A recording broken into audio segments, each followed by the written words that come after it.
고향. 장마가 마지막 극성을 부리고 있다. 지붕을 타고 흘러내리는 낙숫물 소리가 커졌다 작아졌다 하며 강수를 조절한다. 대지는 흥건하다 못해 물이 넘쳐나고 화단에 도열한 화초는 팔을 뻗어 온몸으로 비를 받아낸다. 참으로 오랜만에 이처럼 비가 크게 오시는 날, 생각을 놓고 낮은 마루에 오독하니 앉아 밖을 내다본다. 얼마만인가. 초등학교 시절 빗방울 후두둑 뜯는 소리에 놀라 단숨에 달려들어와 이내 뒤쫓아온 소나기 소리를 거친 숨 몰아쉬며 들어본 이래로 아마도 40년은 좋게 되었을 것이다. 처음 비가 시작될 때 훅 하고 부는 바람에 실려오던 흙냄새가 아직도 코끝에 또렷한데 내 나이 50이라니 이 무슨 세월의 심술이란 말인가. 기억은 새롭고 총총 밝은데 이제 어린 조카들의 젖은 머리를 수건으로 말려주고 있다니 나는 속으로 그들의 여린 귀에 속삭인다. 큰 꿈이 무슨 소용이겠느냐. 아름다운 추억을 만들어라. 장마가 멎고 먹장구름 사이로 햇살이 비치면 여지없이 신내 다리 위로 물 구경을 간다. 신내 저편에는 간신히 머리만 삐죽 내민 미루나무들이 구원을 청하듯 물결 따라 움직이고 붉고 거센 물결 사이로 돼지가 떠내려가고 세상을 청소하기라도 하듯 온갖 것들이 곤두박질치며 솟구치며 아래로 떠내려 간다. 동네 어른들은 돼지를 건져보려고 하지만 우왕좌왕 소리만 내지를 뿐 미처 손 한 번 뻗어볼 사이 없이 돼지는 시야에서 사라진다. 비가 그치고 한 일주일 정도 지나면 신내의 물이 알맞게 주로 짱한 햇빛에 비늘을 반짝거리며 피라미 붉어지가 튀는 것이 장관이다. 양은솥 하나, 고추장 한 탕기, 감자 서너 알, 풋고추 서너 개에 밀가루 한 대접이나 발이 가는 국수 한 뭉치를 싸들고 천엽을 가는 것은 무언의 약속이다. 살이 타 뱀 허물 벗듯해도 팬티바람에 8월의 바람이 부는 미루나무 아래서 국수 털내기를 끓여 후후 불어가며 땀을 뻘뻘 흘려가며 먹던 일을 어찌 있겠는가. 우리는 그렇게 여름을 나곤 했다. 언제부터인가 사회에 발을 들여놓은 후 그 일은 추억이 되고 말았다. 사실 그때 우리는 무슨 생각을 했었던가. 후덥지근하고 땀내 나며 파리 모기 등살에다 해도 끝이 없는 일에 심신이 고단해 물이 꿀쩍거리는 고무신을 벗어던지고 고향을 떠나 도시로 가고 싶어한 것이 어찌 나만이었을까. 그리고는 얼마 되지 않아 모두 고향을 떠나 뿔뿔이 흩어지고 말았다. 떠나고 나면 막상 시원할 것 같았던 마음이 시간이 흐르면 흐를수록 돌아가기 쉽지 않음에 조바심은 또 얼마였던가. 고향에 묻혀 사는 사람들이 행복해 보이고 부럽기까지 한 것은 꽤 나이를 먹어서였다. 그러나 이미 생활터전을 마련한 곳을 떠나는 일이 생각처럼 쉽지 않았다. 더구나 가족 모두가 귀향이라면 폐가 망신 후 주랭랑 치는 것보다 더 못한 것으로 여기고 있었으니 어찌어찌 되어서 고향으로 왔다. 청운의 꿈을 꾸며 떠난 고향이었지만 이룬 것 없이 얻은 것 없이 도망치듯 도시를 떠나 숨어들듯 귀향을 했다. 고향 사람들의 시선이 어떨까 걱정이 되었지만 모두가 나의 귀향을 반기며 오랜 동안 도시 생활에서 지치고 찌든 심신을 진심으로 위로해 주었다. 미안하고 죄스럽고 고맙기만 해 어느 날 밤 작은 방에 앉아 한없이 울었다. 그날도 8월의 소나기가 쏟아지고 있었다. 그 울음은 힘들고 무미건조했으며 다람쥐 채바퀴 돌듯 하던 도시 생활을 모두 씻어버리는 계기가 되었다. 지금은 몸과 마음이 편안하다. 고향은 아름다운 추억을 간직한 할머니의 고쟁이 속 주머니 같은 곳이다. 한나절만 빗소리를 듣고 앉아있노라면 울고 싶도록 아름답고 그리운 추억이 줄줄이 생각난다. 인생 말년의 부귀영화가 다 무엇인가? 감자 캐듯 추억이나 하나하나 캐면서 살면 그것이 영화로운 삶이려니. 아무리 생각을 해보아도 도시에서는 안타깝고 아쉬운 기억은 있어도 아름다운 추억은 만들지 못한 것 같다. 고향 구석구석에는 아름다운 추억이 배어있다. 꿈은 이루지 못했지만 아름다운 추억이 있다는 것이 얼마나 다행스러운 일인가. 그대여, 아직 도시에서 할 일이 남았는가? 고향에서 만남이 어떠한가?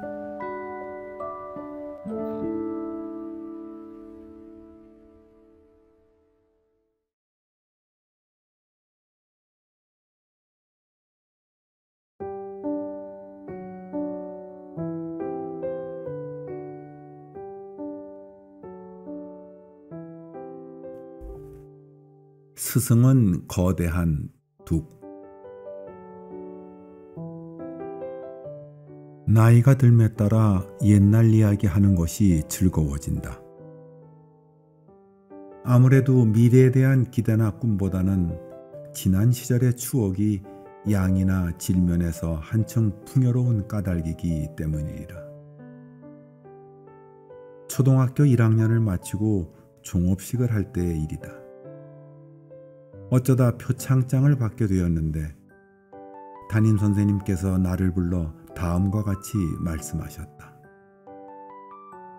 집에 가거든 엄마한테 떡 한 마차 해가지고 오시라고 해라. 선생님의 말씀은 어머니께 전해줬고 집에서는 선생님의 하명을 어떻게 받을 것인가에 대해 할머님, 어머님 그리고 막내 고모의 숙고가 시작되었다. 다음 날 어머니는 쌀을 담그고 팥을 불려 시루떡을 찌기 시작하셨다. 할아버지는 짚을 엮어 연암은 마리에 닭이 낳아놓은 달걀을 서너 꾸러미 마련하셨다. 저녁 때쯤이나 되어 젓가락으로 떡을 찔러보신 할머니는 김이 모락모락 나는 시루떡을 옮겨 담으며 식기 전에 선생님 댁에 당도할 것을 당부하셨다.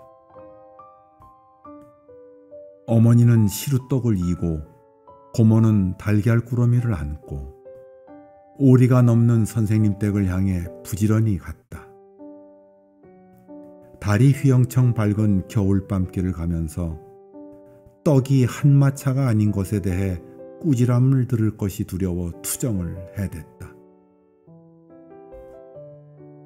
농담처럼 칭찬으로 한마디 건넨 것인데 떡을 한 시루나 해가지고 들이닥친 우리를 보시고 적잖이 당황해 하시던 선생님의 모습이 40여 년이 훌쩍 지난 지금도 눈에 선하다.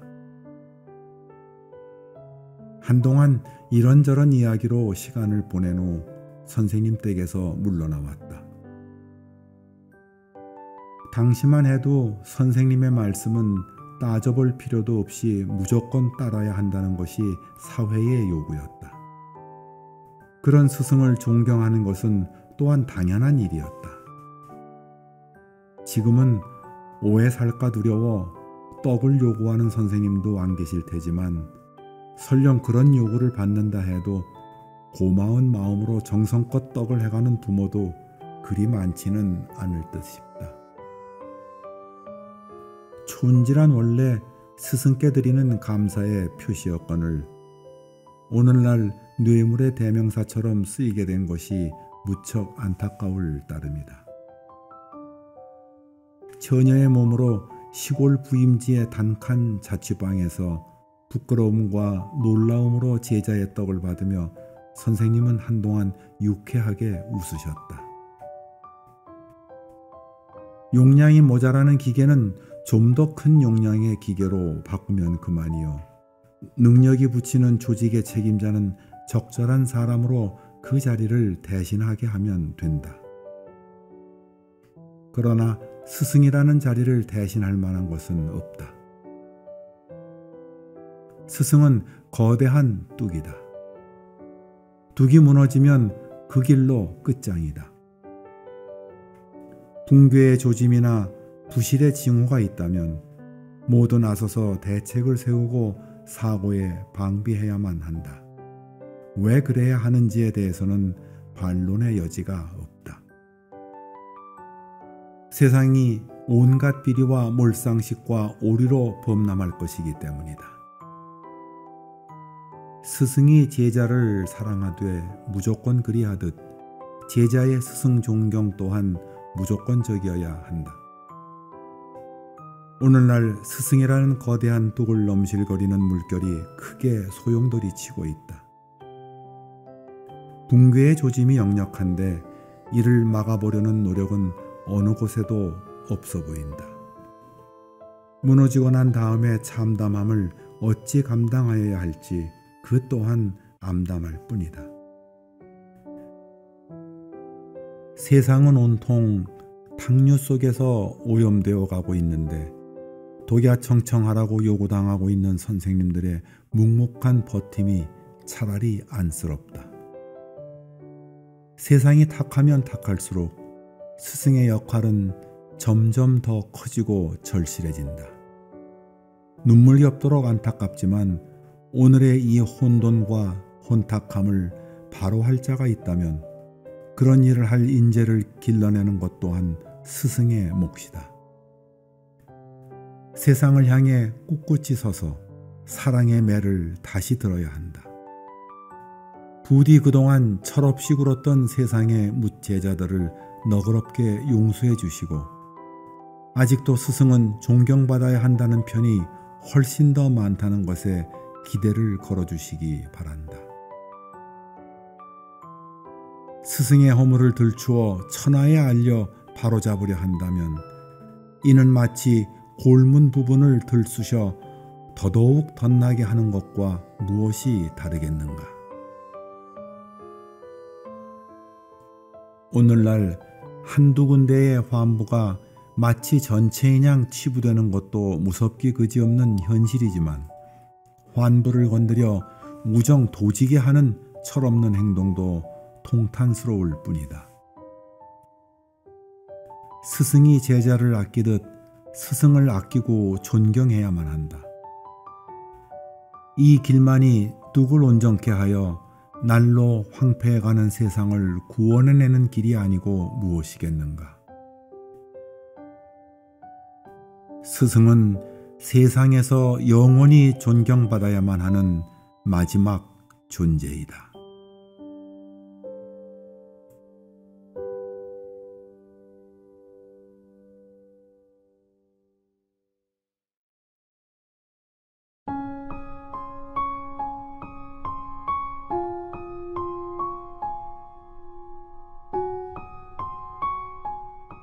아버지.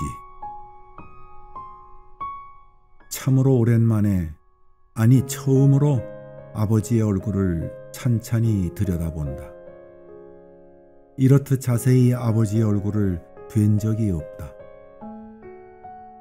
올해 76이 되신 아버지는 요해 혈흔이 보이더니 급기야는 혈뇨가 되어 입원을 하셨다.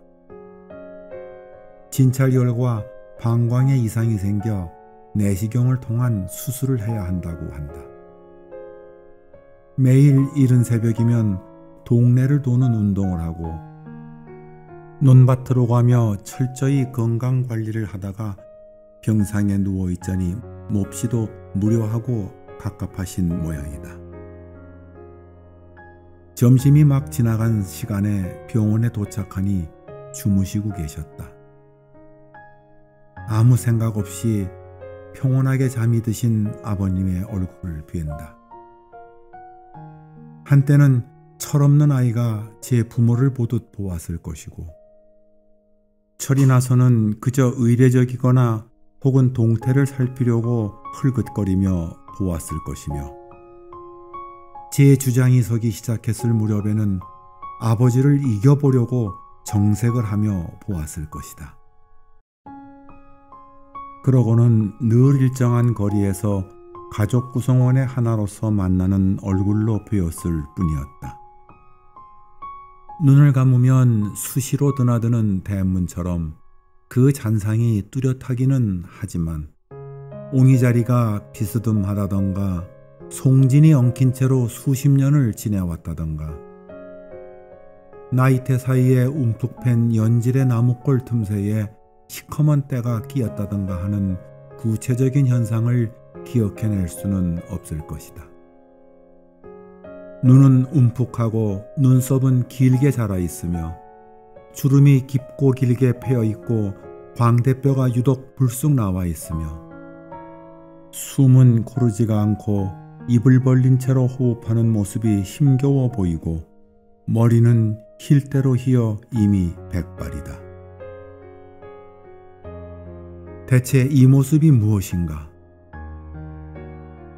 멀고 힘든 길을 걸어온 행자의 지친 모습인가? 아니면 인생 역정을 힘겹게 헤쳐온 현자의 모습인가?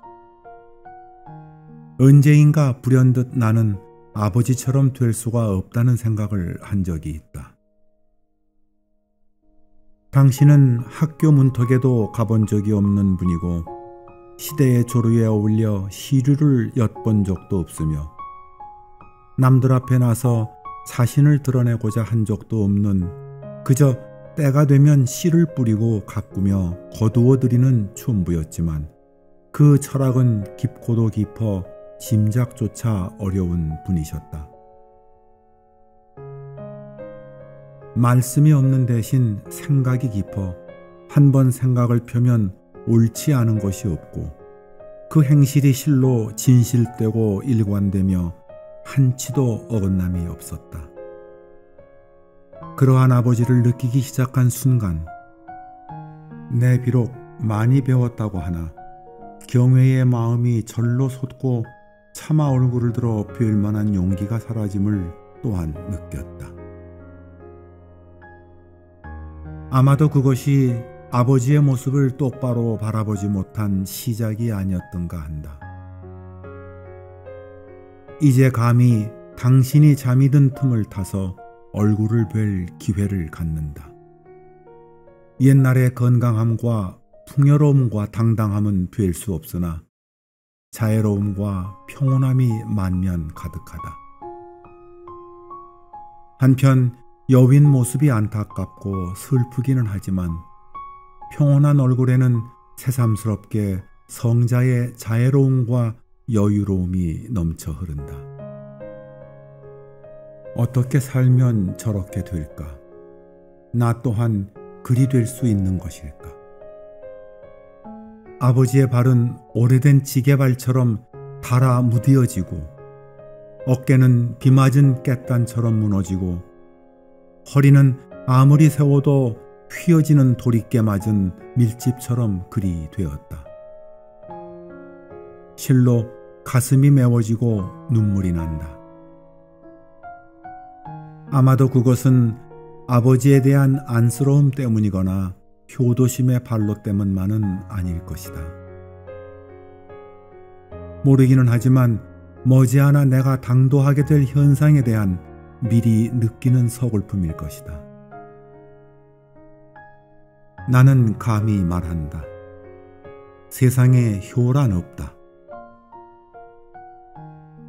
그리고 누구를 가장 존경하느냐는 질문에 그 대답은 각양각색이겠지만 그것은 아버지를 제외하고 하는 답일 것이다.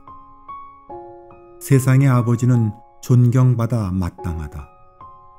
훗날 나는 내 아버지의 이야기를 하면서 그분에 대한 존경의 마음을 자식들에게 전하게 될 것이다.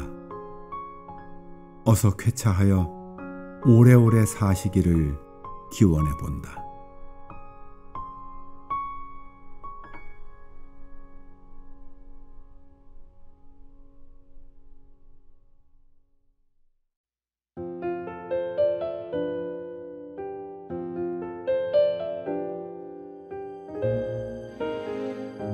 어머니 여행 가실래요? 부모님을 모시고 여행 한번 다녀오지 못한다면 훗날 크게 후회할 것 같아 어머니께 여행을 가시자고 말씀을 드렸다. 나의 어려운 살림살이를 손바닥 보듯 잘하는 어머니는 여행은 무슨 여행이냐며 손사래를 치며 생각지도 말라고 하신다. 그래서 경비가 적게 드는 배 여행을 택했던 것인데 하여간 며칠 후에 다시 한번 권해보기로 했다. 이번에는 슬쩍 둘러서 의향을 물었다. 여권은 있으시냐고. 어머니는 기다렸다는 듯이 벌써 여권 신청을 했다고 하신다. 잘 하셨나라고 대답은 했지만 만약 여행을 마다하시던 어머니께 그럼 그렇게 하자고 대답을 일찌감치 해두었더라면 참으로 난감할 뻔하지 않았는가. 늙으면 애가 된다는 말이 꼭 들어맞는 말이 아닌가. 어머니는 분명 소풍 가는 어린아이처럼 설레는 마음으로 며칠 전부터 가방을 싸셨을 것이다. 여행은 우리 형편에 무슨 여행이냐고 나무라시는 아버지를 큰애가 사는 것이 어떠해서 그러느냐, 우리가 살면 얼마나 산다고 그깟 여행 한번 못 해보느냐는 등 애원 반 협박 반으로 달래셨을 것이다. 벌써 며칠 전부터 조속으로 내 집을 드나드시며 푸성기도 뜯어다 놓고 가을에 마련해 두었던 도토리 가루로 묵도 쑤어다 주신다.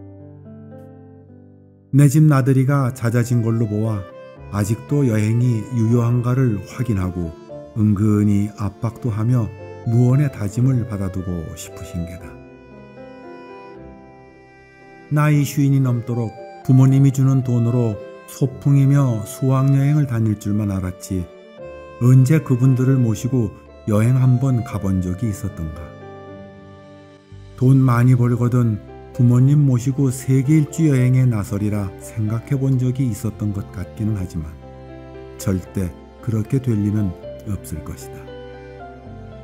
게다가 어느 날 나의 건강이 심상치가 않아 매사가 힘들어지는 것을 알았을 때 부모님의 삶 또한 그리 많이 남지 않았음을 깨달았다. 내 배가 부르면 남의 배도 부른 줄 안다든가. 내가 건강할 때는 부모님도 건강하실 것이라 무심히 생각했을 것이다. 부모님의 건강이 그만저만하고 기동이 가능할 때 셋이서 함께 걸으며 세상 구경을 나서는 것이 옳은 일이라는 생각이 들자 갑자기 마음이 급해지기 시작했던 것이다. 떠나는 날짜가 더디 오는 것 같았다. 아들, 딸이 있다고는 하지만 전처 소생인 이모 한 분을 함께 모시기로 했다. 유일하게 생존하고 계신 어머니의 혈육이다. 자나깨나 1년 365일 나를 위해서 기도를 올리고 계시는 이모를 모르는 채 하기도 어려웠다. 더욱이 어머니께서 늘 친정어머니처럼 믿고 의지하는 이모가 아니던가. 무슨 일만 있으면 언니도 하면서 챙기시는데 그깟 얼마간의 경비를 이유로 나 몰라라 할 수는 없는 노릇이다. 아마도 부모님과는 처음이자 마지막 해외여행이 될 것이다.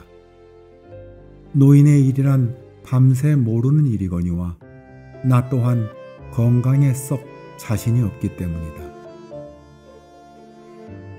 이미 여행 소식은 온 마을에 밤꽃 향기처럼 번져 보는 이마다 부모님 모시고 여행 간다며 하고 인사가 계속된다. 가기로 작정한 여행이지만 이제는 물을 수도 없게 되었다. 잘한 일이라는 칭찬을 듣는 일보다도 마음이 흡족하니 좋다. 큰애가 공부하고 있는 천진과 북경을 돌아보게 될 것이다. 낯선 거리를 중절모를 쓴 아버지와 양산을 받쳐들고 관절염으로 느림보 걸음을 걸으시는 어머니를 모시고 천천히 걸을 것이다. 어머니 아버지의 앞접시에 음식을 조금씩 덜어드리며 초등학교 소풍 때 내 앞에 놓아주시던 음식을 연상해 볼 것이다.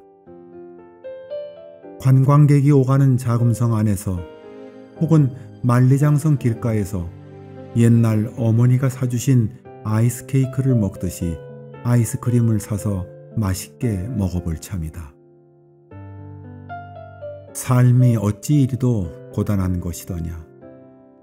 무슨 대단한 일을 하느라고 쉰이 넘도록 부모님 모시고 소풍 한 번 옳게 못했던 것일까. 창밖에는 비가 후두둑거리며 내리기 시작한다.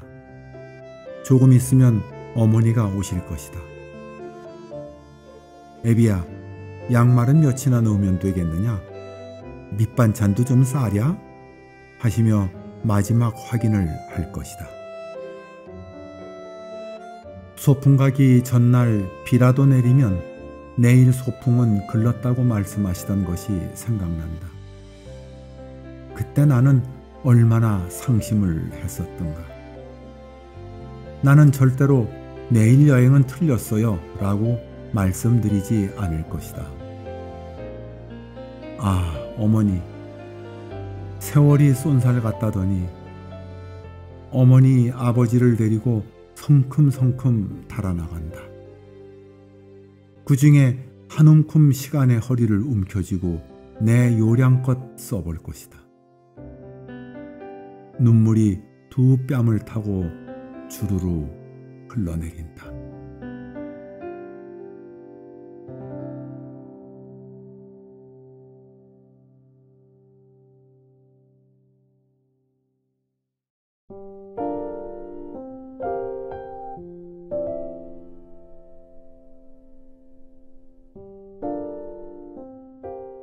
어머니와 시집살이. 17에 시집을 오신 어머니는 천성이 초저녁잠이 많으신 분이셨다. 게다가 넉넉지 않은 농사꾼의 집안으로 시집을 왔으니 머슴이 있다고는 하나 집안일은 모두 어머니의 차지였다. 하루 세끼 식구들 끼니 수발하는 일도 만만치 않은데 틈틈이 빨래하고 들일 거들고 나면 몸은 천근만근이요 여지없이 초저녁잠이 막무가내로 밀려들었다. 저녁상을 물려도 해야 할 일이 산더미처럼 쌓여 있어서 잠을 청한다는 것은 상상도 못할 일이었다. 지금이야 서울 나들이가 2시간이면 가능한 거리지만 차편이 마땅치 않던 그 시절에는 하루 종일 걸어야 하는 백리길이었다. 할머니는 구성귀를 뜯고 채소를 가꾸어 동두천 읍내 시장에 내다 팔아 푼돈을 모으셨다. 얼마간의 돈이 마련되면 서울 나들이를 하게 되는데 요즘으로 치면 쇼핑 나들이를 하시는 셈이었다. 당시 안 식구들의 욕심이 대개 그렇듯이 할머니도 그릇을 장만하는 나들이었다. 할머니는 새벽에 출발을 해서 밤이 늦어서야 한광줄이 질그릇이며 사기그릇을 이고 돌아오셨다. 그런 그릇을 초저녁 설거지를 하던 새색시가 겁없이 깨뜨린 것이다. 요즘이야 멀쩡한 그릇도 내다버리는 세상이지만 당시만 해도 한 해를 저축을 해 하루 발품을 팔아온 귀하디 귀한 그릇을 젊은 것이 조심성 없이 깨뜨렸다는 건 할머니의 말씀대로 천벌을 받아 마땅한 일이었다. 이런 일이 벌어지고 나면 꾸중거리가 생길 때마다 의당 고종으로 따라붙기 마련이니 얼마나 듣기 싫으셨을까. 그래도 그릇을 깬 일이 너무나 엄청난 일이어서 말씀 한마디 못하셨다. 당시에는 옷감으로 무명과 삼배가 지천으로 사용이 되던 때였다. 아이들에게는 검은 무명옷이 보통이었고 나일론 소재의 옷이 보급되기 시작했지만 그것은 도시 사람들의 의복일 뿐이었다. 삼배나 무명옷의 손질은 예나 지금이나 보통 정성을 갖고는 되는 일이 아니다. 특히 흰 무명옷은 양잿물에 삶아서 두들겨 빤 다음 햇볕에 널어 말리는 일만도 하루 이틀에 되는 일이 아니다. 게다가 풀을 쏘아서 먹이고 다듬이질을 한 다음 다림질을 해야만 끝이 난다. 그것이 소못이라면 그 후에도 옷을 짓는 일이 기다린다. 무명천을 다루는 일은 혼자서 할 수가 없다. 풀을 먹일 때도 다듬이질을 할 때도 고부가 또는 모녀가 마주 잡아야 하며 더욱이 다림질을 할 때는 한쪽에서 팽팽히 잡아주어야만 한다. 다듬이질을 하면서 졸기라도 하는 날이면 남의 방망이 치는 일이 허다하고 풀을 먹인 후 좌우로 당겨 천의 모서리를 맞출 때면 있는 힘을 다해 당기게 되는데 한쪽이 졸기라도 하는 날에는 앞으로 끌려가 곤도박질 치게 된다. 그뿐인가 당긴 쪽은 균형을 잃고 여지없이 뒤로 자빠지게 되는 것이다. 시어머니가 뒤로 자빠지고 며느리가 앞으로 곤도박질 치는 것을 상상해보라. 그것은 버르장머리 없음이요 부주의함이요 시어머니에 대한 명백한 도전이었다. 이런 일이 다름질하던 끝에 일어났다면 온 집안이 이리 뛰고 저리 뛰고 난리가 나고 만다. 이런 사건 사고의 주인공이 늘 어머니였다. 아무리 천하장사도 막을 수 없는 것이 잠이라지만 이런 일을 겪고 나면 변명의 여지는 없는 것이며 변명의 말도 해볼 틈 없이 말대답한 죄가 추가되고 마는 것이다. 할머니도 겪으셨을 법한 일인데 마치 예전에 없던 일이냥 불호령을 내리시는 것이다. 언제인가 어머니께 말씀드렸다. 그게 무슨 시집살이에요. 어머니가 100번 잘못하셨네. 나라도 그 지경이면 마찬가지일걸요. 어머니는 빙그레 웃으셨다. 하긴 어머님인들 오죽 답답하셨겠니? 일은 산더미인데 젊디 젊은 것이 궁둥이만 붙이면 잠이니. 그렇지만 여차하면 그릇된 얘기며 당신 뒤로 잡아뜨린 이야기며 오태워 먹은 이야기뿐이니 오죽 듣기 싫었겠니? 남이 들으면 허구한 날 그러는 줄 알 지경이니. 어머니의 할머니에 대한 서운한 감정은 이미 녹고 없는 듯했다. 어찌되었건 이런 류의 시집살이는 나를 낳고서 없어졌다고 한다. 그러고 보면 나는 태어나면서부터 효도를 톡톡히 한 셈이다. 빈공과 궁핍이 그 까닭이다. 전쟁이 끝난 뒤이니 남은 것이 무엇이 있었겠는가.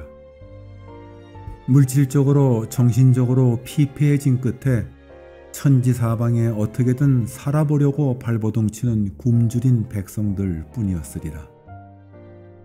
연유가 어디에 있건 그러한 눈물겨운 노력에 동참을 거부하고 해가 된다는 것은 용서받기 어려웠을 것이다. 따지고 보면 살림을 꾸려가는 책임자로서의 경고이며 벌이었다. 가족을 먼저 생각한 고육지계이기도 했다.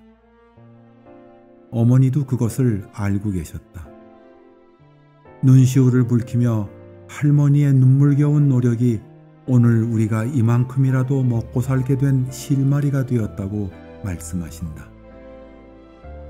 나 역시 20이 다 되어 할머님과 헤어졌지만 그때까지 할머니의 한 말씀, 한 행동 거지가 조금도 경우에 어긋난 것을 보지 못했다. 누구에게나 자애로웠으며 정이 넘치는 분이셨지만 자신에게는 매우 엄격하였다. 세상이 바뀌었어도 또 다른 종류의 시집살이는 지속될 것이다. 다만 시각을 달리해보면 그것도 가족에 대한 또 다른 사랑의 표현인 것을 알게 되리라.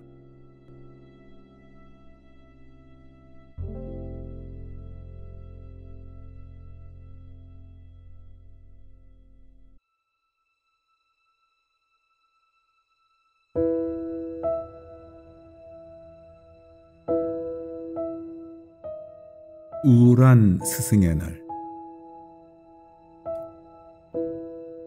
존경이란 낱말을 사전에서 찾아보면 남의 훌륭한 행위나 인격 따위를 높여 공경함이라고 설명하고 있다.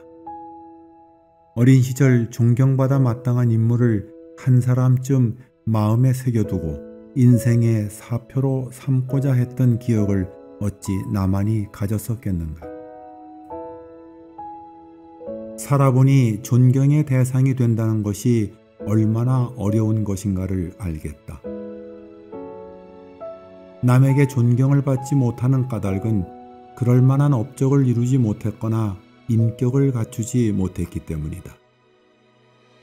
사회적으로, 학문적으로, 문화적으로, 예술적으로 괄목할 만한 업적을 남겨 만인에게 가르침을 준 바가 크다거나 사회에 공헌한 바가 지대하다면 마땅히 존경을 받는 인물이 될 것이다. 그러한 인물은 역사 이대로 많이 있다. 또한 그러한 인물을 존경하는 것은 너무도 쉽고 당연한 일이다. 오늘 나는 존경에 대한 다른 이야기를 하고자 한다. 그가 누구든 간에 존경받지 않으면 안 되는 스승에 관한 이야기이다. 스승을 존경하라고 말하는 것은 다분히 형식적이고 어색하며 왠지 서글퍼지기까지 하는 것이 솔직한 심정이다.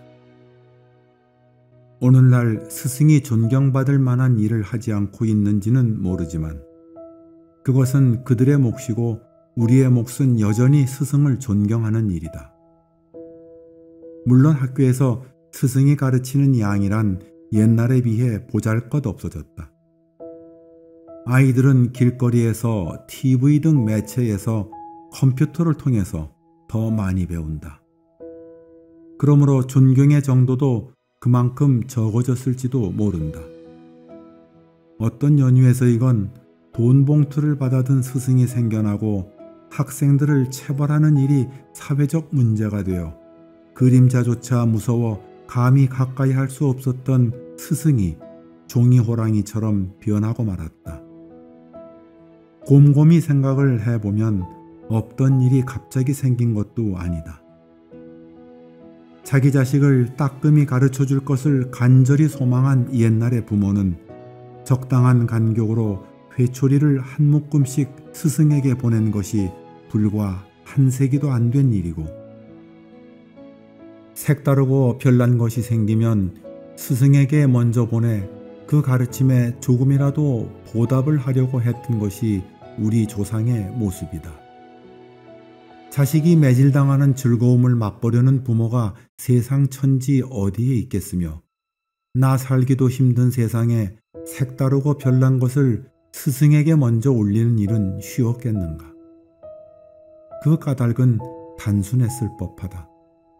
매질을 해서라도 자식을 올바른 인간으로 거두어 줄 것을 평생의 소원으로 여기던 부모가 스승에게 각별히 부탁을 드림으로써 그 뜻을 이루어 보고자 했으며, 그렇게 하고자 노심초사하는 스승의 노력에 감사하는 나머지 그 고마움을 촌지를 통해 전했던 것이리라. 세상에는 바늘이 하는 일이 따로 있고 실이 하는 일이 따로 있다.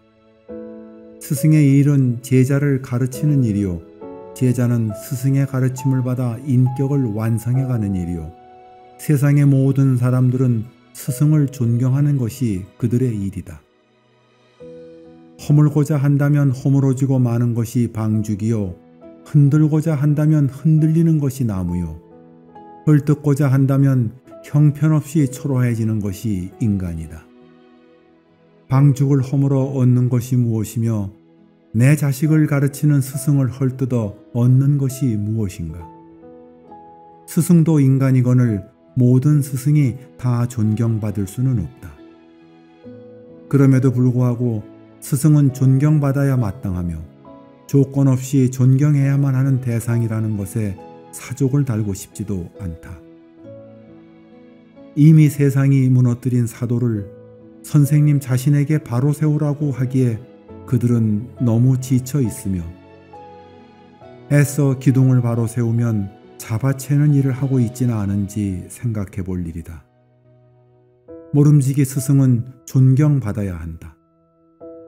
스승을 존경하지 않는 데서야 어찌 자식을 학교에 보내 배움을 닥달하겠는가.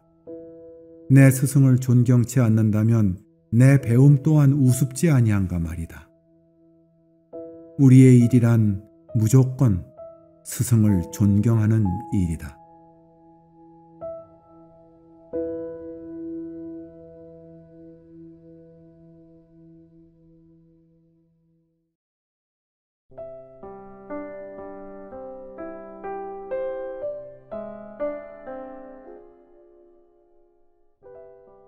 이유 없이 흐르는 눈물. 상수리나무, 소나무, 밤나무가 잎을 짙게 들이운 산길을 가다가 나도 모르게 흐르는 눈물에 흠칫 놀라 황급히 눈물을 닦는다.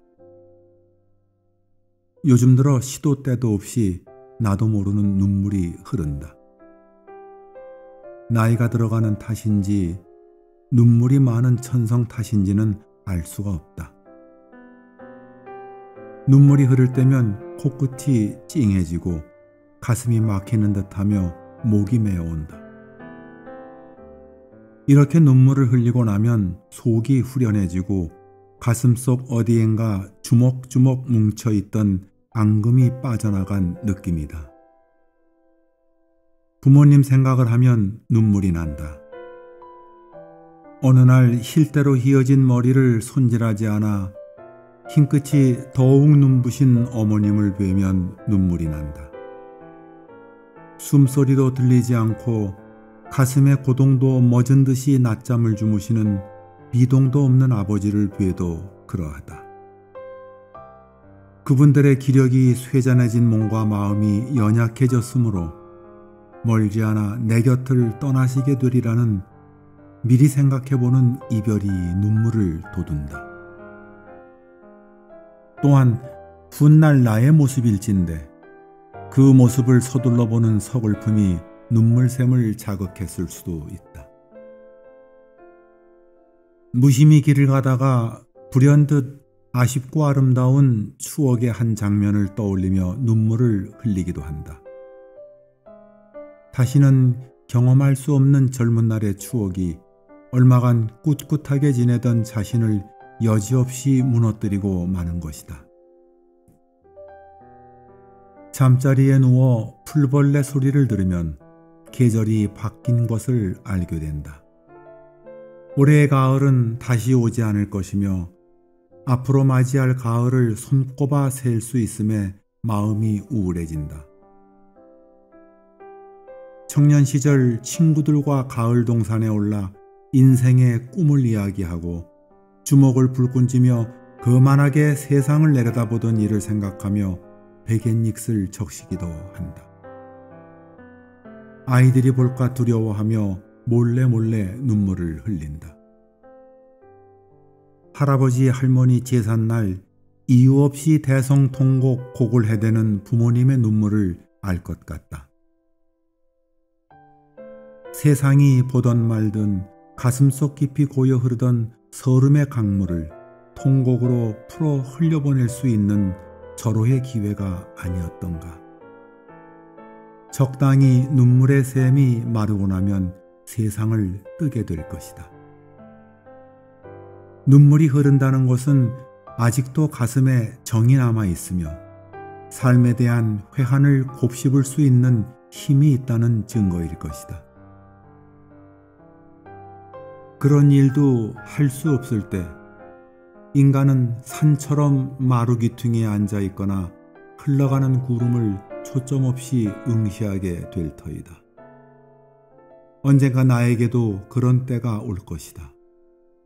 아무쪼록 그때가 올 때까지 가끔은 뜨겁고 굵은 눈물을 흘렸으면 좋겠다.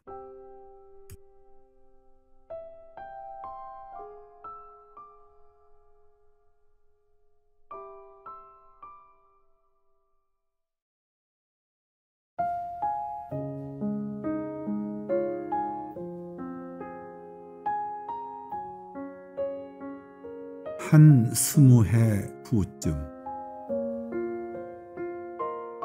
20해 후쯤 나는 집 앞마당 목련나무 아래 앉아 있을 것이다. 그때쯤이면 한 60년 된 목련나무는 지금보다 훨씬 더 넓은 꽃그늘을 들이울 것이다. 꽃그늘이 화사한 목련나무 아래 앉아서 20해 전쯤 아이를 무릎에 앉혀놓고 한 20해 후쯤 우리가 할 일을 계획하던 일을 생각해 본다. 희망은 부풀었고 계획은 다종다양했다. 나는 충분히 힘이 있었으며 적당히 추진력도 있었고 용기도 있었다. 지금은 서울을 면한 경기도의 한 도시에서 살고 있지만 한 20해쯤 후에는 서울의 심장으로 들어가 살 것이라 다짐했다. 재벌이 되지는 않겠지만 안정된 직장에 중역이 되어 편안한 생활을 할 것이라 상상해 보기도 했다. 세월은 강물처럼 얼마든지 흘려보내도 또 그만큼 남아있을 것 같았다. 아버지는 언제나 구릿빛 무쇠팔로 삽질을 그치지 않을 것이며 어머니는 뽀얗고 탄력 있는 살결을 여전히 뽐낼 것이라 여겼다. 한 20해쯤 뒤 내가 계획했던 대로 되면 나는 좀 더 성공한 멋진 아들로 그들 앞에 서서 마침내 힘들고 찌든 생활로부터 부모님을 구해내고 싶었다. 그러나 나는 오늘 생각을 해본다. 이러한 모든 꿈과 계획 중 제대로 맞아떨어진 것이 과연 얼마나 있는가를, 또다시 이루어지지도 않을 꿈을 꾸고 되지도 않을 계획을 세우고 있지나 않은가를. 나는 지금 부모님을 모시고 여행 중에 있다. 아버지는 방향 감각이 약간은 마비된 듯 개걸음을 걷는 듯하고, 관절염이 있으신 어머니는 땀만 연신 닦을 뿐 오래 걷지를 못하신다. 이쯤 되면 내 바람 중 하나는 보기 좋게 빗나간 것이요, 그에 따라 계획이 되었던 일들은 모두 허사가 되고 만 것이다.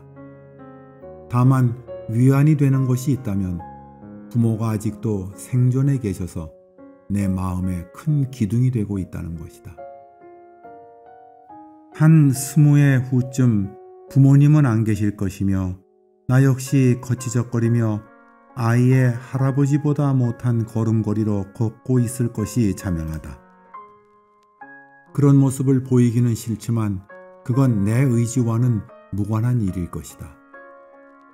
내가 한창 젊은이였을 때 삶을 해석하고 내렸던 정의가 얼마나 과장되고 허황된 것이었던가를 이제야 깨닫는다. 삶을 어떻게 이해했었는지는 잘 기억되지 않지만 살아보니 별것이던가. 간신히 비를 면한 나이 50에 얻은 집이라고는 도저히 상상조차 할 수 없는 집이지만 편안함의 크기로 친다면야 이만한 집이 또 어디에 있겠는가. 실상 내가 벌어 산 집도 아니지만. 그런데 무엇을 더 얻고자 무슨 부구민이 청약이니 하면서 수선을 떨었던 것일까.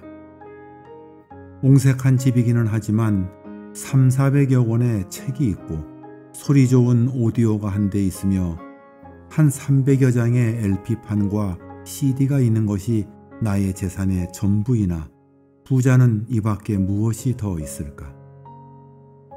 그들의 통장에 들어있을 평생 세지도 못할 돈이나 평수도 모르고 어디에 있는지도 모르는 땅, 혹은 그 밖의 재산이 그들에게 어떤 만족과 행복을 주고 있는 것일까.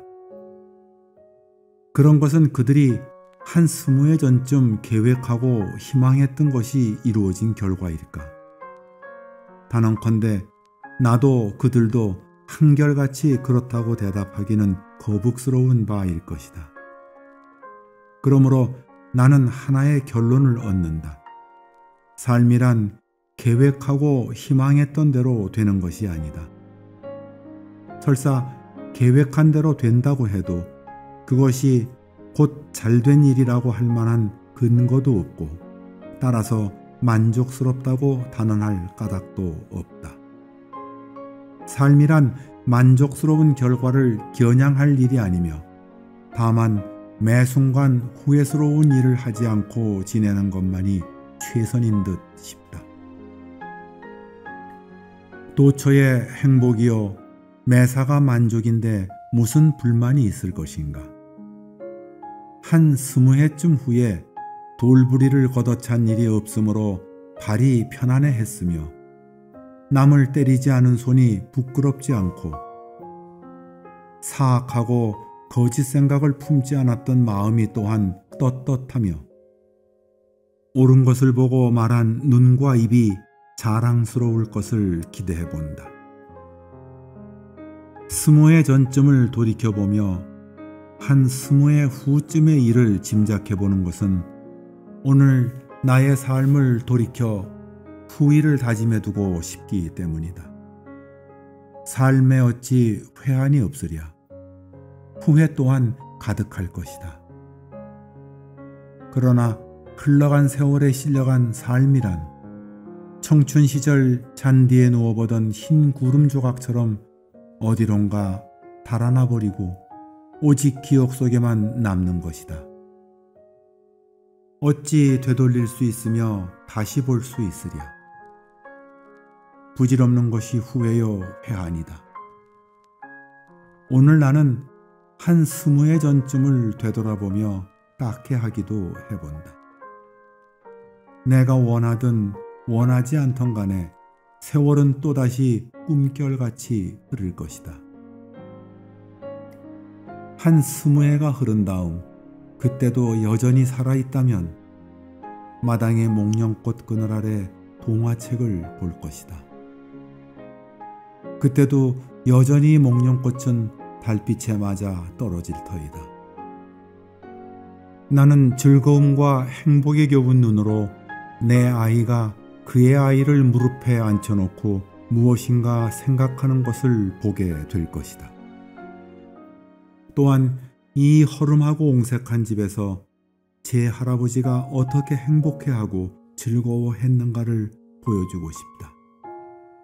오늘도 내 삶의 보따리를 진 채 해는 기울고 있다.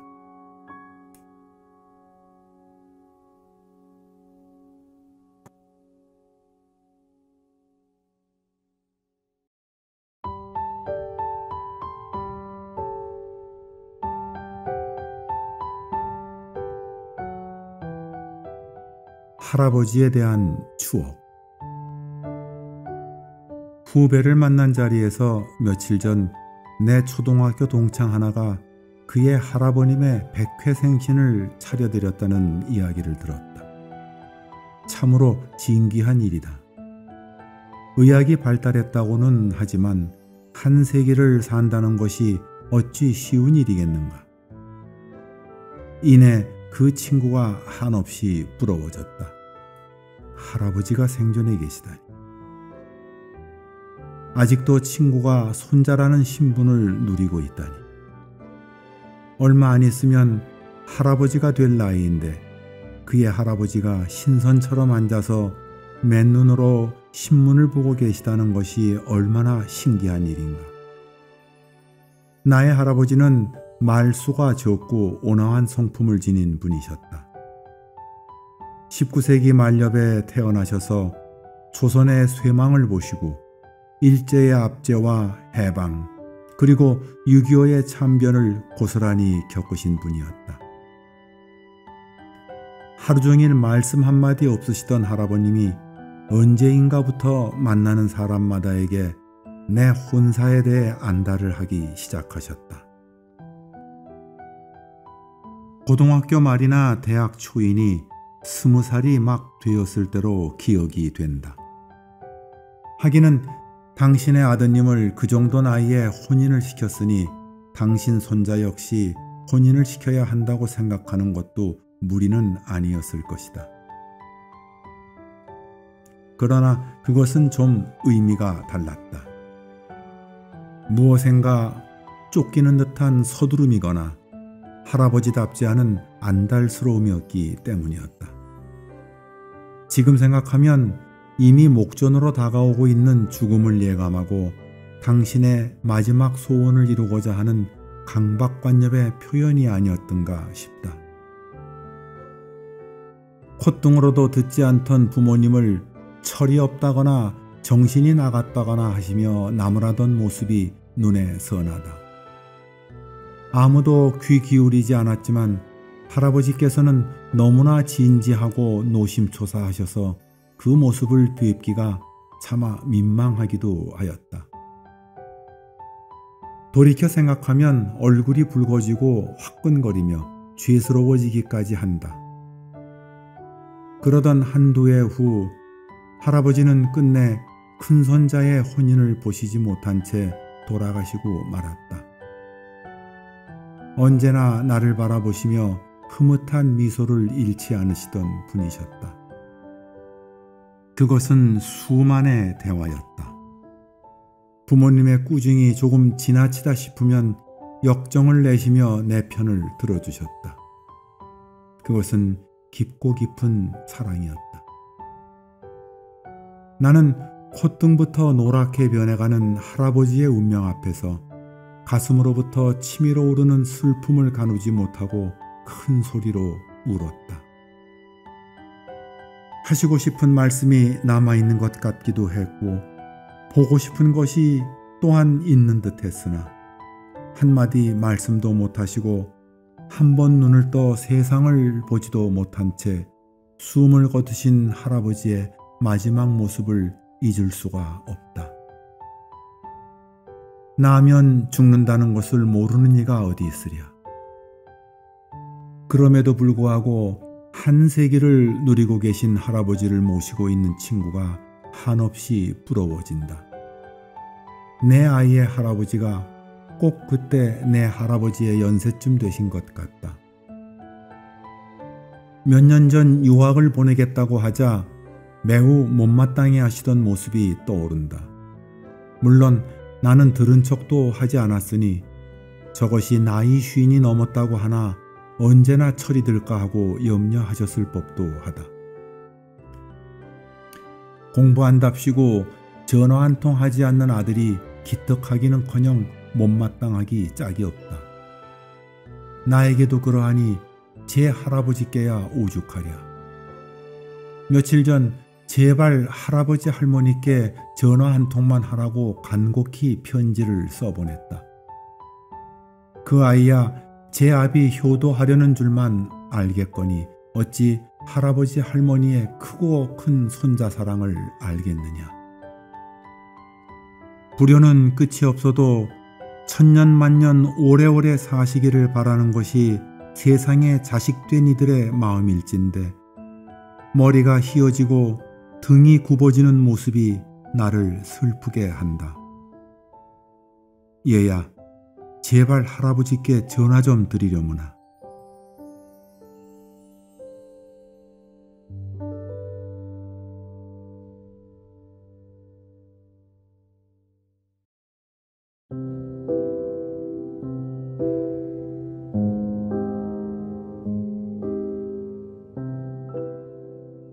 비행기를 기다리며 앙카라 공항에서 이스탄불행 비행기를 기다리던 중에 아들의 전화를 받았다. 서너 시간의 만남을 뒤로 하고 헤어져 서울로 향하는 발걸음이 무겁기만 하다. 입학보다는 졸업이 어렵다는 중동 공과대학에 입학시킨 것이 잘한 일인지 확신이 서지 않는다. 그리 명석한 두뇌를 지닌 것 같지도 않고 남달리 공부에 취미가 있어 보이지도 않는데 욕심껏 어려운 길로 내몬 것이나 아닌지 모르겠다. 아이의 말로는 각종 국제경시대회에 출전했던 터키의 수재들이 모두 모인 대학에 그 흔한 상장 하나 받아본 일이 없는 둔재로서는 주눅이 들어도 보통 드는 것이 아니라고 한다. 다만 이목구미가 멀쩡하고 기계가 충만한 나이에 그들에게 질 수 없다는 오기가 발동을 한다니 아이의 집념을 믿어볼 뿐이다. 나는 피차 책임을 피하고 부담을 줄이기 위해 졸업을 못하는 한이 있더라도 최선을 다하기만 한다면 대충 공부하고 졸업을 하는 것보다 낫다고 말하고는 한다. 어느 시대 어느 곳을 막론하고 기진맥진하도록 전력을 다하는 실패가 대충대충 한 후 타고난 재능과 운에 의해 거둔 성공보다 못하다고 일컬어지지 않음을 본다. 기록이야 그렇지 않겠지만 이미 당사자의 가슴속에 풍요롭고 향기롭게 차오르는 실패한 성공의 풍만감이야말로 실로 대단한 것이다. 등산가가 오른 8,000m의 고공보다 아마추어 등산가가 오른 절반밖에 안 되는 산봉우리의 등정이 결코 못하지 않은 까닭이 거기에 있다. 나는 나의 자식을 믿는다. 때때로 전한 편지에 나의 메시지가 이미 충분히 전달되었으므로 그는 참다운 성공이 무엇인지, 성공으로 가는 길이 어디인지를 잘 알고 있을 것이다. 나는 내 아이에게 인내심과 집념, 그리고 참다운 삶의 가치가 무엇인가를 내내 가르쳐왔다. 흔히 말하는 성공한 자들과는 다른 길로 갈 것을 부단히 요구해왔다. 학문적이건 사업적이건 정치적이건을 막론하고. 물론 그들 중 존경받아 마땅한 사람들이 없는 것은 아니지만 대부분의 사람들이 인간적으로 살았다고 보기에는 인구에 회자되는 이야기가 실로 허망하기 짝이 없다. 나는 아이에게 수도자와 같은 절제된 삶을 요구하지는 않는다.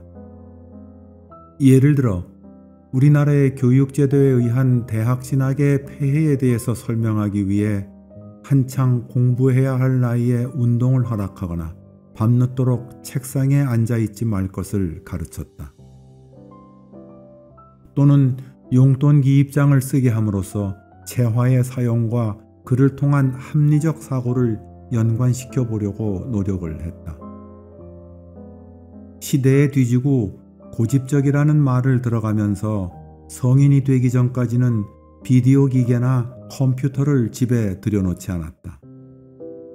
물론 이러한 종류의 기계들의 바람직한 면을 부정하는 것은 아니다. 지금은 있던 텔레비전마저도 없애버렸다. 그것은 상징적인 것이었지만 아이들에게 내 메시지를 전하는 가장 강렬한 수단이 되었다.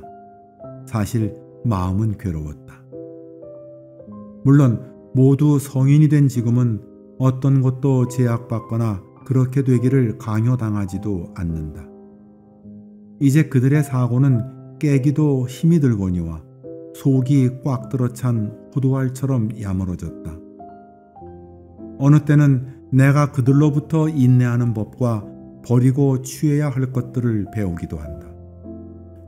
그럼에도 불구하고 나의 자식이라는 것이 여전히 나를 불안하게 한다. 그들은 나와 같은 길을 걸어서는 안 된다. 세상이 복잡해지면 해질수록 처세는 더 흐트러짐이 없어야 한다. 단단한 처세는 말할 것도 없이 굳건한 가치관으로부터 나온다. 전에 우리가 자랄 때와 같이 세상의 유혹이 산과 들에서 또는 장난기 심한 친구로부터 오는 것이 아니다. 불빛이 휘황찬란한 도시로부터 온다. 그 유혹은 다만 찬란한 불빛 아래로 모이는 것에 그치지 않고 그 불빛 아래서 벌어지는 부와 명예와 권력의 향연에 동참할 것을 강요한다. 이제 나는 경멸받아 마땅한 것들을 경멸할 힘조차 없다. 지속되는 싸움에 서서히 져왔으며 지금은 싸움조차도 포기한 상태다. 다만 실패한 까닭을 아이들에게 전해줌으로써 나와 같은 길을 가지 않도록 경계해 두고자 한다. 그 일은 힘들고 벅찬 일이다. 아무리 거부해도 부의 편리함에 대한 유혹이 멈추는 법은 없기 때문이다. 자본주의의 자유시장 경제라는 미명하에 새로운 노예시장이 서고 새로운 식민지가 생겨나고 있음을 알아야 한다. 쉴 새 없이 평등을 이야기하지만 대체 평등함을 말할 수 있는 평등함 외에 무슨 평등함이 있다는 말인가? 적어도 같은 부류의 인간들끼리만 통하는 대화에 내가 끼어들 수 없었기 때문에 만날 수 없는 사람들이 얼마나 많은가? 이는 편견이 아니라 현실일 따름이다. 내 아이에게 어떤 사회의 혼란에도 흔들리지 말 것과 부와 권력과 명예의 담을 기웃거리지 말 것을 가르쳐주고 싶을 뿐이다. 마치 흙탕물에 쉼없이 섞여들어 조금씩 정화해가는 끊임없이 솟는 샘물이 될 것을 희망한다. 오늘 그가 당하고 있거나 또는 헤쳐나가야 할 다소 힘겨워 보이는 현실을 안쓰럽지만 피하지 말고 정면으로 우직하게 맞서라고 주문하고 싶다. 어떤 세상에 살고 있건 그 시대가 안고 있는 고민은 그 시대를 살고 있는 사람들의 몫이기 때문이다.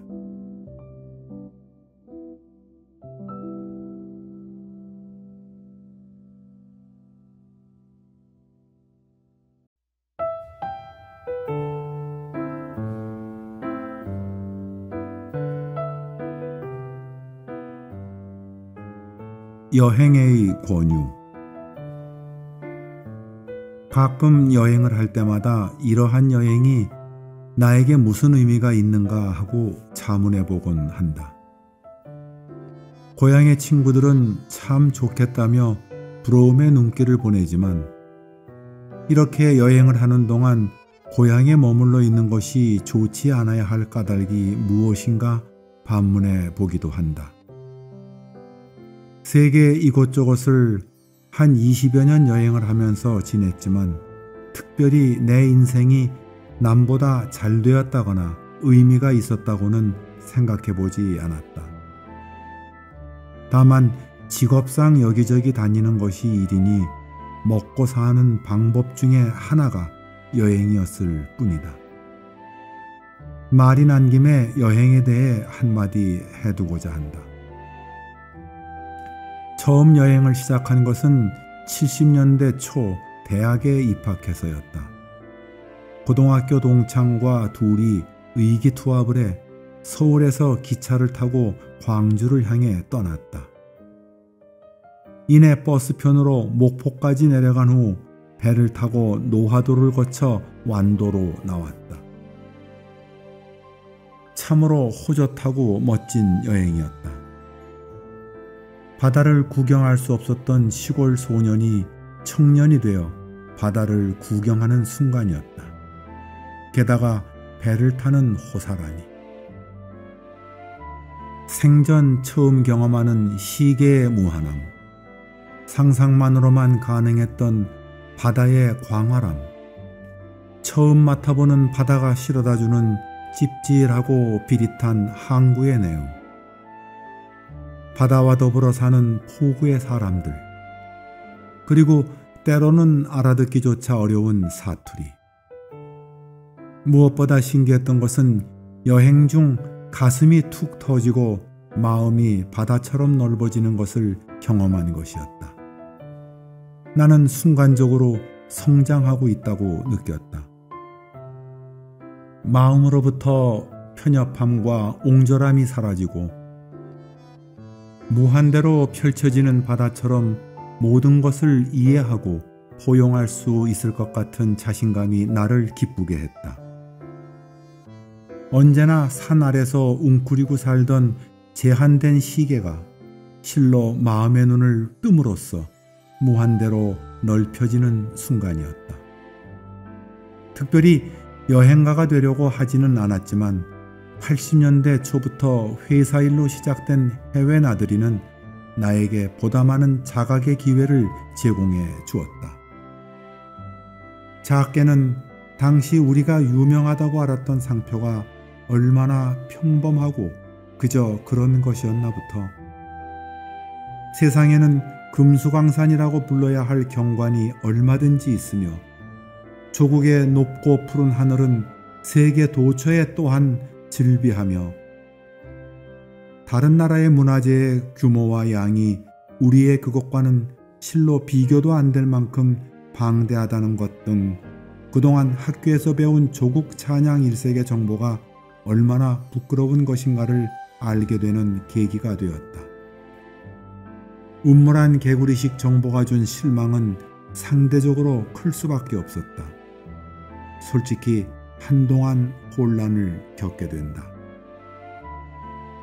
그럼에도 불구하고 이러한 경험과 깨달음은 나의 삶을 윤택하게 해주었다. 여행은 미지의 세계에 대한 호기심 또는 동경으로부터 시작된다. 궁금했던 것을 얻는 일과 함께 깨달음이 여행으로부터 온다. 기대보다 더 많이 얻게 됨으로써 언제나 여행은 성공적일 수밖에 없다.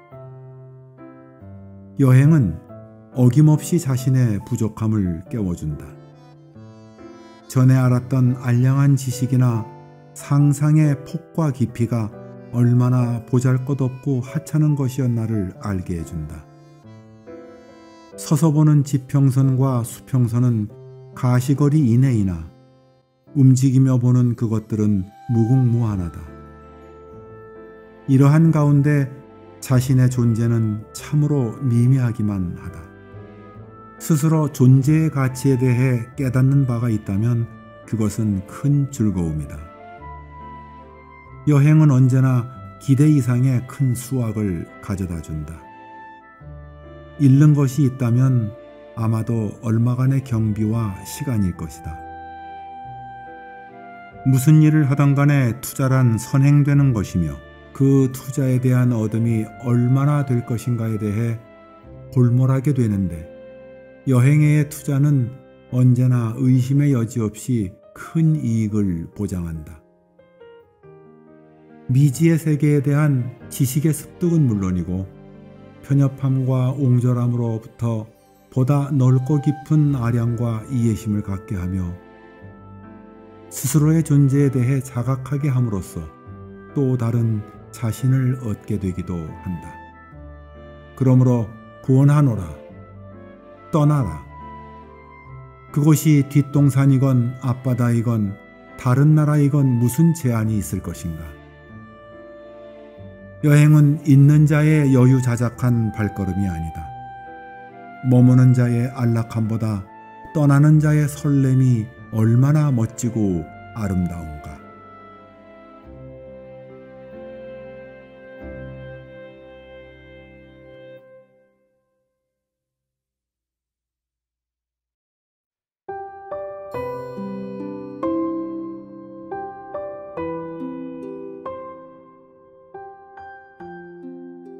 여행의 한가함에 대하여. 여행이 주는 또 하나의 즐거움은 한가함이다. 신체적으로는 물론 정신적으로도 한가하기 이를 데 없는 것이 여행이다. 가끔씩 미처 마무리 짓지 못한 일이 문득 떠올라 심란해하기도 하지만 여행지에서라면 이내 잊게 마련이다. 세상이 뒤바뀌어도 지금 여행하고 있는 곳이 있다면 그곳이 천국이다. 어떤 독촉도 없고 사업적으로 얼러보려는 전화도 한 통 없으며 당장 하지 않으면 안 되는 일도 없다. 멀리서 맹렬하게 달려와서는 이내 포마를 일으키면서 장렬하게 최후를 맞이하는 파도가 웅장하며 잉크색 지중해 바다가 곱기만 하다. 가끔 이는 바람에 이리저리 춤을 추는 종려나무와 야자수, 그리고 이름 모를 나무들 또한 한가한 모습을 하고 있다. 단색 정장에 넥타이를 메고 머리를 단정히 한 채 거래처 사장을 만나러 가는 번거로움이 없고 1시간 동안이나 신경을 곤두세우고 상담을 해야 하는 격렬함도 없으며 그 결과에 따라 일희일비하는 흥분도 없다. 자동차를 환승주차장에 맡기고 전철을 바꿔 타는 번거로움도 없고 입냄새, 술냄새가 가득 찬 전철을 타고 돌아오는 머리 지끈거리는 일도 없다. 관광지로 떠나는 차 시간에 맞추기 위하여 다른 박질을 하는 몇 사람의 게으름뱅이를 빼면 사람들의 걸음걸이는 백작의 그것처럼 느리고 우아하다. 소파에 깊이 몸을 파묻고 앉아서 알아들을 수 없는 말로 담소하고 있는 여행자들의 모습이 한가하고 편안해 보인다. 저희들도 제 나라에서의 일을 모두 잊고 있음이 분명하다. 언제나 바쁜 사람들은 관광객의 비위를 맞추려는 호텔 종업원들 뿐이다. 그들은 늘 바쁘게 다니며 호텔 안팎을 청소하고 정리해야 하며 손님들이 버려둔 찻잔을 쉴 새 없이 날라야 한다. 관광객의 한가함을 위하여 아침마다 회의에 참가하기도 한다. 단언컨대 몇 년째 이곳에서 일하는 터키인 C씨가 1년에 한 번 오는 나보다 더 많이 넋을 놓고 지중해를 바라보았다고 할 수 없다. 한가로움이란 늘 여행자의 몫이기 때문이다. 누구나 제 사는 곳에서 이러한 한가로움을 얻어보려고 했겠지만 잘 되지 않았을 것이다. 국내에서는 어느 곳으로 피해 가더라도 오랫동안 머무르기에는 일이 너무 가까이에 있으며 나를 찾는 사람들에게 포기를 종용하기에는 그들로부터 그다지 멀지 않은 곳에 있음으로써 말로는 푹 쉬라고 관용을 베풀지만 현실은 돌아올 것을 강요하고 있는 것이다. 멀고 긴 여행을 좋아하는 사람은 세상 일의 번거로움을 경계하는 자이다. 그러나 결코 일로부터의 도피를 의미하지는 않는다. 왜냐하면 그가 여행으로부터 돌아왔을 때 그의 얼굴은 자신감과 건강함으로 가득 차고 어떤 일에 대한 그의 결정은 단호하고 명쾌하며 여유로움으로 충만해 있음을 보게 되기 때문이다. 도피하고 있는 자의 그것은 언제나 불안과 근심으로 얼룩져 있기 때문에 쉽게 구별이 가능하다. 그가 여행지 호텔에 앉아서 그곳의 하늘과 산, 그리고 바다를 보며 한가함을 만끽하는 동안 아무도 그를 방해하지 못한다. 그는 잠시 묵상에 잠기기도 하며 김진섭의 수필을 읽거나 윤호영의 방망이 깎던 노인을 상상하며 동대문 종점에 멈춰선 전차의 모습을 그려보는 여유로움을 즐기기도 할 것이다. 또는 피천득의 인연을 생각하며 스스로 떠나간 여인의 모습을 떠올리기도 하겠거니와 이미 나이를 먹어 할머니가 되었을 첫사랑 여인을 그려보며 입가에 씁쓸한 웃음을 흘려보기도 할 것이다. 마을 꼭대기로부터 신장로까지 머릿속으로 훑어내리면서 어린 시절 숨바꼭질을 하던 마을의 정자나무와 볕낫가리를 그려보기도 할 것이다. 이 얼마나 한가로운 정경인가. 이런 일이야말로 여행지에서나 가능한 일일 것이며 제1터에서 만약 누군가가 넋을 놓고 이러한 한가함에 빠져들었다면 동료들은 넋이 나간 사람이라고 핀잔을 먹일 것이다. 나는 지금 여행 중의 한가함에 대해 한가하게 말하고 있거니와 이러한 여유로움을 아무도 방해하지 않는 호텔방의 창가에 앉아서 즐기고 있다. 나는 이미 여행을 권하는 글을 쓴 일이 있다. 그 글을 쓴 이유 역시 여행이 주는 이로움에 대해 말하고자 했으나 유감스럽게도 한가함에 대해 이야기하는 것을 빼먹은 것 같다. 한가로움은 여유로움이다. 여유로움이란 삶의 활력소이다. 삶의 활력은 한가로움으로부터 온다. 그러므로 여행을 권하는 까닭이 여기에 있습니다.